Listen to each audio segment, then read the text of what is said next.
इस वीडियो में हम मॉडिफाइड आइलर्स मेथड डिस्कस करेंगे। मॉडिफाइड आइलर्स मेथड को सेकंड ऑर्डर रंगा कट्टा मेथड भी कहा जाता है। इसको डिफरेंट लोग डिफरेंट तरीके से प्रोनाउंस करते हैं। जो आपको दिल करे उसी तरह प्रोनाउंस करें, मेन मकसद है उसको समझना। बेसिकली हम इस वीडियो सीरीज़ में ऑर्डिनरी डिफरेंशियल इक्वेशन का अप्रोक्सीमेट सॉल्यूशन फाइंड कर रहे हैं, यानी ऑर्डिनरी डिफरेंशियल इक्वेशन को न्यूमेरिकली सॉल्व कर रहे हैं। प्रीवियस वीडियो में हमने डिस्कस किया था आइलर एक्सप्लिसिट मेथड। अब हम इस वीडियो में मॉडिफाइड आइलर्स मेथड डिस्कस करेंगे। अब मॉडिफाइड आइलर्स मेथड से सोल्व करने के क्या फ़ायदा होगा, यानी जब आइलर्स मेथड से कोई ऑर्डिनरी डिफरेंशियल इक्वेशन सोल्व हो रहे हैं तो फिर इस मेथड को हम क्यों यूज़ करते हैं। इसका आंसर हम वीडियो के आखिर में इसके रिज़ल्ट के साथ कंपेयर करके बता दूंगा कि ये करने का मकसद क्या है। मॉडिफाइड आइलर्स मेथड करने का मकसद क्या है। ऑर्डिनरी डिफरेंशियल इक्वेशन को दो तरीके से भी सोल्व कर सकते हैं, एक न्यूमेरिकली और एनालिटिकली। अब हम कर रहे हैं न्यूमेरिकली। ऐसा क्यों कर रहे हैं न्यूमेरिकली? बाज़ औक़ात डिफरेंशियल इक्वेशन, कुछ ऐसे डिफरेंशियल इक्वेशन भी होते हैं जो एनालिटिकली सोल्व नहीं कर सकते हैं, उस वक्त हम उसको न्यूमेरिकली सोल्व करेंगे, राइट।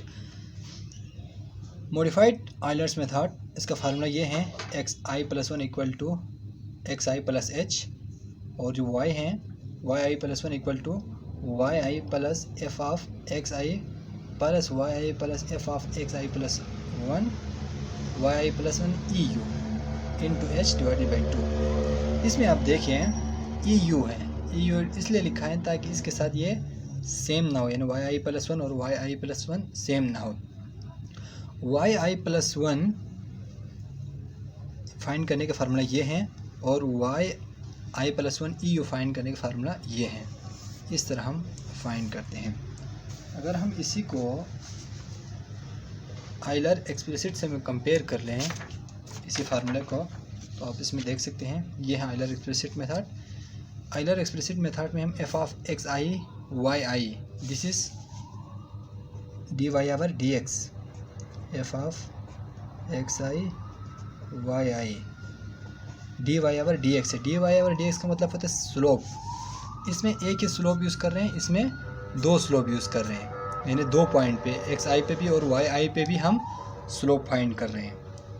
xi yi और xi+1 पे हम स्लोप फाइंड कर रहे हैं। दो पॉइंट पे स्लोप फाइंड करके इसके एवरेज फाइंड कर रहे हैं मॉडिफाइड आइलर में। आइलर में सिर्फ हम एक ही स्लोप को यूज़ करके yi+1 फाइंड करें। इसका फ़ायदा क्या होगा वो आखिर में आपको पता चल जाएगा। लेट्स सी, इसको आप इजीली अंडरस्टैंड कर सकते हैं बाय दिस एग्जांपल। एक ऑर्डिनरी डिफरेंशियल गिवन है dy/dx equal to -1.2y plus 7 exponential power -0.3x। इसका जो इंटरवल है 0 to 2, इनिशियल जो कंडीशन गिवन है y equal to 3 at x equal to 0, x 0 पे y 3 है, इनिशियल कंडीशन है। तो हम इसको लिख सकते हैं x1 इक्वल टू 0 और y1 इक्वल टू 3। सॉल्यूशन उसमें by using h equal to 0.5, ये होता है स्टेप साइज। स्टेप साइज का मतलब ये है कि इंटरवल गिवन है 0 to 2, 0 से 2 तक। अब यहाँ से यहाँ तक जाने के लिए जो हम इंटरवल ले रहे हैं, शॉर्ट इंटरवल, सब इंटरवल आप कह सकते हैं, 0.5 फिर 0.5 से 1, फिर 1 से 0, 1.5 फिर 1 से 2 तक, ये है आपके पास 0.5। अगर ये इंटरवल गिवन ना हो h, इसको कहते हैं स्टेप साइज़, ये गिवन ना हो तो हम अपनी मर्ज़ी से भी रख सकते हैं। लेकिन ज़्यादा रखना है, कम रखना है, 0.5 से ज़्यादा रखना है या 0.5 से कम रखना है, वो आपको कैसे पता चलेगा? वो आपको इस स्टेप से आसानी से समझ आ जाएगा।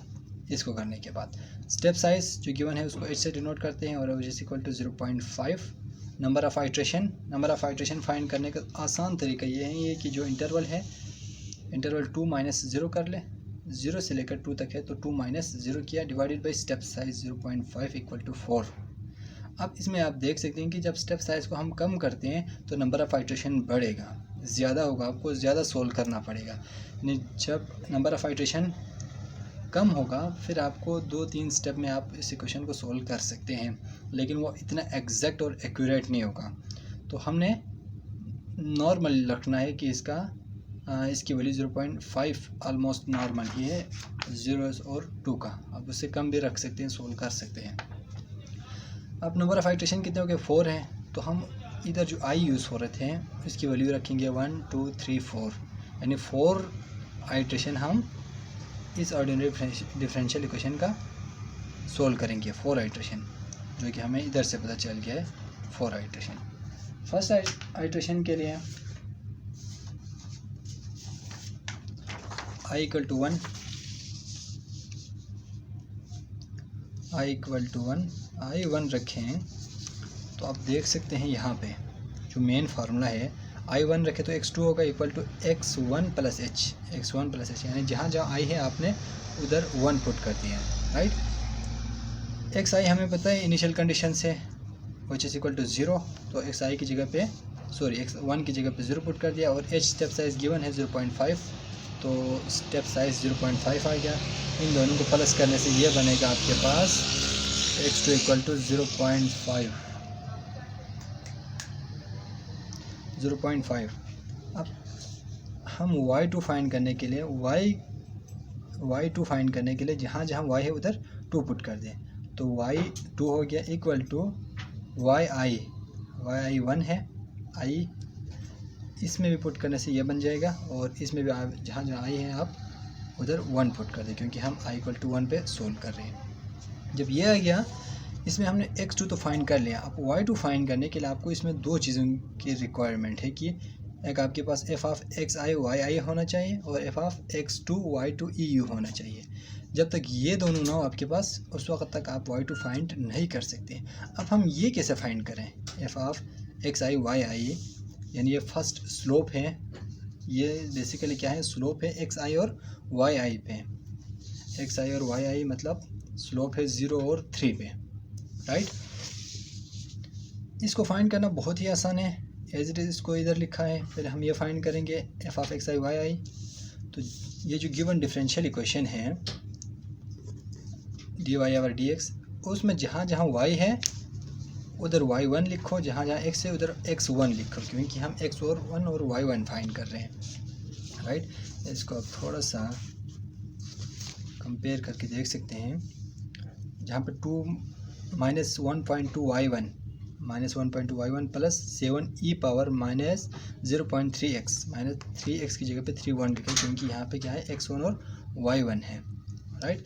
इससे आगे बहुत ही आसान है, y1 की वैल्यू इनिशियली गिवन है, इनिशियल कंडीशन 3 है और x1 की वैल्यू 0 है, जस्ट x1 की वैल्यू 0 पुट कर दिया, y1 की वैल्यू 3 पुट कर दिया। इसको कैलकुलेटर से सोल्व करने से इसकी वैल्यू आ गई है f ऑफ xi और yi की वैल्यू 3.4, ये है 3.4। अब हम फाइंड करेंगे f of x2 y2 eu। अब ये फाइंड करने के लिए इसमें तो आप देख सकते हैं कि x1 y1 था इनिशियल कंडीशन में, लेकिन यहाँ पे x2 तो है लेकिन y2 eu नहीं है, y2 eu नहीं है, तो हम उसको सबसे पहले फाइंड करेंगे, y2 eu को फाइंड करेंगे, फिर हम f of x2 y2 eu find करेंगे, राइट। तो जब ये इसको फाइंड करने के लिए हम ये फार्मूला यूज़ करेंगे yi plus 1 eu, yi plus 1 eu, i हमारे पास 1 है, तो ये बनेगा y2 eu, तो ये है y2 e2 equal to y1 plus f of xi yi है, तो ये बनेगा f of x1 y1 h। बहुत ही आसान। इससे आगे y की वैल्यू गिवन है इनिशियली 3, तो इसको इसमें पुट कर दे 3, और f ऑफ xi yi अब हमने फाइंड किया, y ऊपर ही 3.4 है इसकी वैल्यू, और h की वैल्यू हमें पता है 0.5 है। इसको कैलकुलेट करने से इसकी वैल्यू आएगी 4.7 y2 e2। अब x2 भी है y2 eu भी है, x2 भी है y2 e2 भी है, तो फिर हम इसको फाइंड इजीली कर सकते हैं f of x2 y2 eu। इसको फाइंड करने के लिए अगेन आपने जहाँ जहाँ y है उधर y2 eu रखना है, और x2 की जगह पे x की जगह पे आपने x2 रखना है ऑर्डिनरी डिफरेंशियल इक्वेशन में, राइट। इसमें y2 है, y2 की वैल्यू हमने फाइंड किया 4.7 प्लस 7 इंटू ई पावर माइनस 0.3 इंटू 0.5। x2 की वैल्यू क्या है, x2 की वैल्यू 0.5 है, तो 0.5 पुट कर दिया। इसको कैलकुलेट करने से आएगा आंसर x2 y2 EU, इसकी वैल्यू आ गई है 0.385। अब इसकी वैल्यू भी आ गई है, इसकी वैल्यू भी आ गई है, तो फिर हम जस्ट इनको इसमें पुट कर देंगे। तो y2 की वैल्यू किसके इक्वल होगा, y13 है, इनिशियल कंडीशन गिवन है, और इसकी वैल्यू यहाँ से इसकी वैल्यू 3.4 आ गया, और इसकी वैल्यू है 0.385 है, और h की वैल्यू है 0.5 डिवाइडेड बाई 2 कर दें। इसको सोल्व करने से आपके पास y2 आ जाएगी विच इज़ इक्वल टू 3.946। आप इसको कैलकुलेटर से वेरीफाई भी कर सकते हैं। अब हम सेकंड स्टेप देखेंगे। सेकंड स्टेप वही काम है, फिर i2 होगा। इसमें देखो आप जस्ट i2 पुट कर दे तो ये बन जाएगा, x2 की वैल्यू 0.5 है और h की वैल्यू भी 0.5 है, तो which is equal to 1। Again आपने इसमें i को 2 पुट करना है, i को 2 पुट करने से ये आ जाएगा, आप देख सकते हैं कंपेयर करके। फिर इसके बाद पहले हम ये फाइंड करेंगे, फिर हम ये फाइंड करेंगे। इसको फाइंड करने के लिए x2 y2 ordinary differential equation जो गिवन है उसमें आप y2 और x2 कर ले, क्योंकि हम f of x2 y2 find कर रहे हैं। फिर y2 की वैल्यू हमने फाइंड की हुई है इधर 3.946 और x2 की वैल्यू है 0.5, तो 0.5 इसमें पुट कर दिया है which is equal to 1.290, right. अब हम इसमें अगेन सबसे पहले y3 EU फाइंड करेंगे। y3 EU फाइंड करने के लिए ये फार्मूला यूज़ कर रहे हैं, y2 equal to f of x2 y2 into h। इसमें y2 की वैल्यू फाइंड किया हुआ, इधर भी हम लिखा था y2 की वैल्यू यहाँ पे, वो इसमें पुट कर दिया, और f ऑफ x2 y2 की वैल्यू इधर फाइंड किया हुआ है, अगेन इधर यूज़ करें, और h की वैल्यू हमें पता है 0.5। इसको कैलकुलेटर से करने से आपके पास ये आ जाएगा। फिर इसमें y3 EU आ गया, y3 EU है, x3 भी है विच इज इक्वल टू 1। अब आप ये फाइंड कर सकते हैं, इसको यहाँ पे फाइंड किया हुआ है simple, f of x3 y3 EU। अब इसमें फाइंड करने पुट करने से ऑर्डिनरी डिफरेंशियल इक्वेशन जो गिवन है इसमें y3 EU और x3 पुट करना है। y3 EU की वैल्यू है 4.591, इसमें पुट कर दिया है, और x3 की वैल्यू है 1, इसमें पुट कर दिया। ये आएगी आपके पास f of x3 y3 EU। ये इसकी वैल्यू भी आ गई है, इसकी वैल्यू भी आ गई है। अब हम जस्ट वैल्यू पुट कर देंगे इसमें, तो ये बन जाएगा y3 equal to y2 3.946 plus इसकी वैल्यू है यहाँ से 1.29, और इसकी वैल्यू है यहाँ से ले लिया और इसमें पुट कर दिया, h की वैल्यू 0.5 है, इसको डिवाइडेड बाई 2 कर दे, तो ये आंसर आ जाएगा आपके पास 4.188। ये आपके पास y3 है। अब हम फाइंड करेंगे स्टेप 3 में y4 फाइंड करेंगे। y4 फाइंड करना भी बहुत ही सिंपल है। आपने i को 3 पुट करना है, 1 कर लिया हमने, 2 कर लिया, 3 कर लिया, अब हम 4 कर रहे हैं, i3 पुट कर रहे हैं, 4 नहीं, i3 कर रहे हैं। i3 करने से अगेन इसमें आप देख सकते हैं इस फार्मूले में जो गिवन है इसमें पुट कर ले, तो ये बन जाएगा x3 प्लस h। इसको कैलकुलेट करने से 1.5 आएगा, वो आप वेरीफाई कर सकते हैं। इसमें y4 के लिए ये फार्मूला बनेगा। इसमें अगेन जहाँ जहाँ i है आपने उधर 3 पुट करना है, तो ये फार्मूला बनेगा। इसमें सबसे पहले हम f of x3 y3 find करेंगे, फिर हम f of x4 y4 find करेंगे। f of x3 y3 find करने के लिए f ऑफ x3 y3 के लिए जस्ट हमने x की जगह पे 3 और y जगह पे 3 ऑर्डिनरी डिफरेंशियल इक्वेशन में पुट करना है, तो ये पुट करने से ये बन जाएगा ये इक्वेशन। इसमें y3 जो अभी हमने फाइंड करके हैं यहाँ पे 1.88 है, तो इसमें पुट कर दिया। y3 वो भी स्टेप 2 में हमने फाइंड किया था, y2 0.2 है, ठीक है, वो आप यहाँ से भी देख सकते हैं कि ये हो गया I1, ये आपके पास I2 आएगा, ये आएगा आपके पास I3, ये होगा आपके पास I4 और ये होगा आपके पास I5। 0, 0.5, 1, 1.5, 2, राइट। अब हम इसमें Y2 X3 4.188 वो पुट कर दिया, और इसके बाद Y3 है 1, और Y3 हमने 1 फाइंड किया हुआ यहाँ पे, Y3 1 पुट कर दिया। इसको कैलकुलेट करने से आपके पास वो 0.160 आएगा। यहाँ से इसकी वैल्यू आ गई है। अब हम फाइंड करेंगे f of x4 y4 EU की। x of y4 EU equal to by using this formula, इस फार्मूले को यूज़ करके आप ये लिख सकते हैं। इसमें जस्ट अगेन आपने y3 की वैल्यू यूज़ करना है, जो कि हमने स्टेप 2 में फाइंड किया हुआ है, विच इज़ इक्वल टू 1.88, इधर भी यूज़ किया था। और f of x3 y3 अभी हमने फाइंड किया है 0.1603 है, 01 सॉरी, और h की वैल्यू है 0.5। इसको कैलकुलेट करने से आएगा 4.268, इसकी वैल्यू आ गई है। अब ये क्यों फाइंड कर रहे थे, ये जो 3 स्टेप है ये इसलिए फाइंड करें ताकि हम f of x4 y4 EU find कर सकें। जब तक आपके पास y4 EU ना हो उस वक्त तक आप f of x4 y4 EU find नहीं कर सकते हैं, राइट। अब ये इसकी वैल्यू भी है 1.5, इसकी वैल्यू भी है यहाँ पे, तो हम इसको फाइंड कर सकते हैं f of x4 y4 EU को।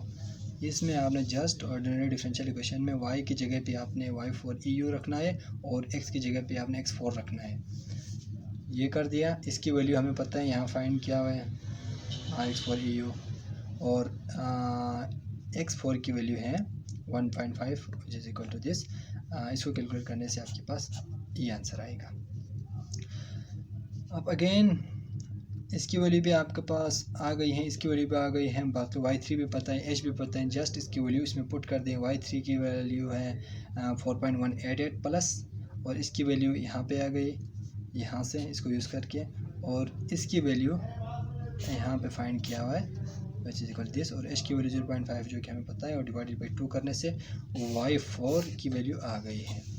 अब स्टेप 4 में आपने क्या करना है, i को आपने 4 लेना है और x5 और y5 आपने फाइंड करना है, x5 और y5। ये ऐसा एक्सरसाइज है आपके लिए, इसको आप सोल्व करके इसका आंसर कमेंट बॉक्स में आप बता दें, मैं उसको वेरीफाई करूँगा कि सही आए हैं या गलत आए हैं। अब हम ये सारे क्यों कर रहे थे, मेन काम तो ये है कि पिछली वीडियो में हमने इसी एग्जाम्पल को आइलर एक्सप्लिसिट मेथड से सोल्व किया था, तो इसका आंसर आया था, वो आप वीडियो प्लेलिस्ट में जाके देख सकते हैं। उसका आंसर आया था 0.3x1y1 की वैल्यू, आइलर एक्सप्लिसिट की मेथड की बात कर रहा हूँ जो कि हमने प्रीवियस वीडियो में किए हैं, और उसमें भी x2 y2 फाइंड किया था, x3 y3 फाइंड किया था, x4 y4 फाइंड किया था। आज हमने फाइंड किया है मॉडिफाइड आइलर मेथड से इस डिफरेंशियल इक्वेशन का अप्रोक्सीमेट सॉल्यूशन, इस ऑर्डिनरी डिफरेंशियल इक्वेशन का हमने सॉल्यूशन फाइंड किया है by using modified Euler method. पहले हमने आइलर से किया, अब हम मॉडिफाइड से किया है। अब मॉडिफाइड से करने से x1 और y1 की वैल्यू ये है, x2 और y2 की वैल्यू ये है, x3 और y3 की वैल्यू है, x4 और y4 की वैल्यू ये है, लेकिन इसका एग्जैक्ट सॉल्यूशन है, जो एक्यूरेट सॉल्यूशन ये है, ये। अब आप सोच रहे होंगे जब आपके पास एक्यूरेट सॉल्यूशन है तो फिर ये न्यूमेरिकल फाइंड करने का मकसद क्या बनता है, क्यों कर रहे हैं, सारे जो बकवासात किए हैं हमने वो क्यों कर रहे हैं। इसका मकसद ये है, हर ऑर्डिनरी डिफरेंशियल इक्वेशन को आप एग्जैक्ट से सोल्व नहीं कर सकते हैं, तो हम उसको न्यूमेरिकली सोल्व करेंगे। यानी जो ordinary differential equation exact solution इसका ना हो, यानी इनको पॉसिबल ना हो एग्जैक्ट सॉल्यूशन, उस वक्त हम क्या यूज़ करेंगे, न्यूमेरिकल सॉल्यूशन। न्यूमेरिकल सॉल्यूशन में मॉडिफाइड आइलर मेथड और आइलर मेथड भी हैं, और भी मेथड्स हैं, हम वो कमिंग वीडियोस में डिस्कस करेंगे। अब इसमें जो है मॉडिफाइड आइलर मेथड, ये बेसिकली जो छोटे छोटे जो ऑर्डिनरी डिफरेंशियल इक्वेशन है उसको हम देखेंगे, उसको समझेंगे, इसके मेथड को करते कैसे हैं, इस मेथड से सोल्व कैसे करते हैं। जब हम इसको आसान जो इक्वेशन है जो एग्जैक्ट से भी सोल्व हो रहे हैं उसको हम सोल्व करेंगे बाय न्यूमेरिकली, फिर आप उसको अंडरस्टैंड कर सकते हैं, फिर आप उसको अप्लाई कर सकते हैं by on complex differential equation. इससे जो मुश्किल जो डिफरेंशियल इक्वेशन है इस पे भी अप्लाई कर सकते हैं।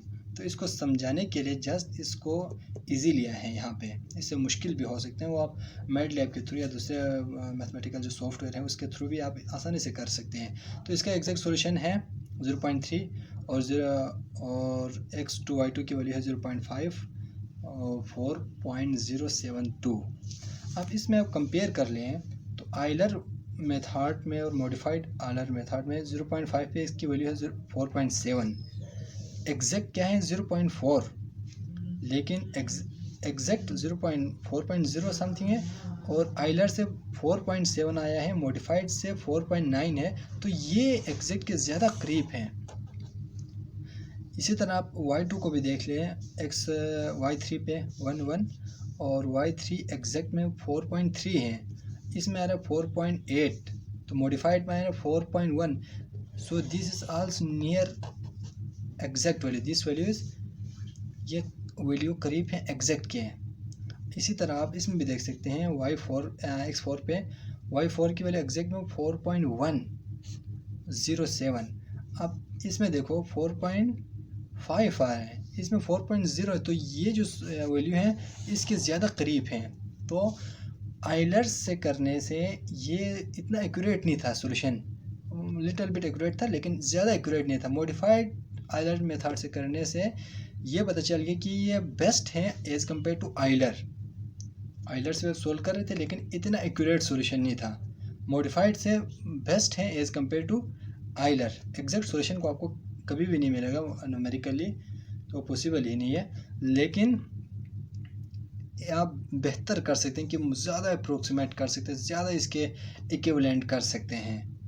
तो आइलर मेथड बेस्ट है as compare to modified Euler method best है as compare to Euler method.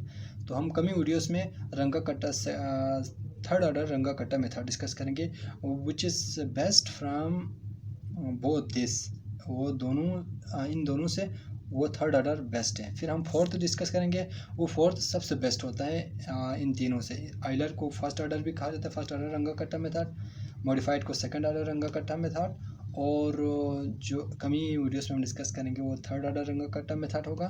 फिर इसके बाद जो आएगा वो फोर्थ ऑर्डर रंगा कट्टा मेथड होगा। तो इसका करने का मकसद ये था कि आपका सॉल्यूशन ज़्यादा एक्यूरेट होता जाएगा आप जब आप मेथड को इम्प्रूव करते जाएंगे, मेथड को आप बढ़ाएंगे, थोड़ा सा इन्हेंस करेंगे, थोड़ा इम्प्रूव करेंगे। तो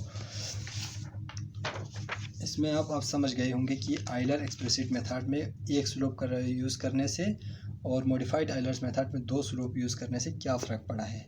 इसका सॉल्यूशन ज़्यादा एक्यूरेट है as compare to Euler explicit method. जब हम आइलर को ईज़िली समझेंगे तो फिर आप इसको समझना कोई मुश्किल बात नहीं है। तो अगर आप इसकी समझ नहीं है इस वीडियो की इस मॉडिफाइड आइलर मेथड की, तो फिर आप पहले ये वीडियो देखें, फिर आप ये वीडियो देखें, फिर आप इजीली समझ सकते हैं इस मेथड को। सो कोई क्वेश्चन हो आपका तो ज़रूर कमेंट बॉक्स में पूछें। अब तक के लिए गुड बाय।